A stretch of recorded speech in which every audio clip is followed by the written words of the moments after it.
एक गांव था, शांत, बिल्कुल शांत। लेकिन उस गांव में एक पुराना काला मकान था जहां कोई नहीं जाता था।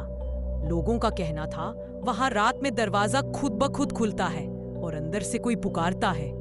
एक रात गांव का लड़का समीर अपने दोस्तों की चुनौती पर उस मकान में जाने का फैसला करता है। समीर के दोस्त मना करते हैं, पागल मत बन, वहां जो भी गया वापस कभी पहले जैसा नहीं लौटा। लेकिन समीर हंसता है और कहता है भूत भूत कुछ नहीं होता। रात के 12 बजे समीर टॉर्च लेकर उस मकान के पास पहुंचता है।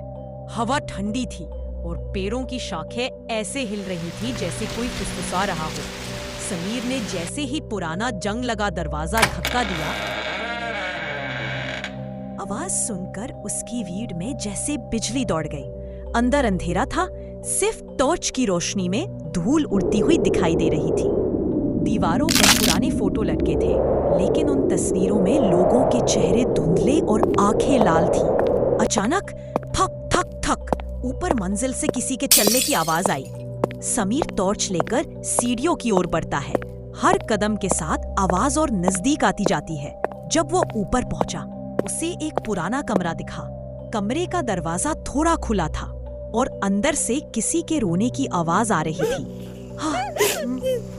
समीर धीरे धीरे दरवाजा खोलता है।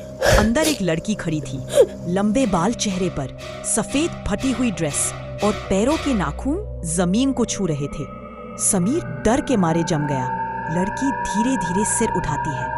उसका चेहरा काला, आंखें बिना पलक की और मुंह कान तक फटा हुआ। वह हंसते हुए कहती है, तुम आ गए, मैं तुम्हारा इंतजार कर रही थी। उसकी आवाज मानो जमीन के नीचे से आ रही हो।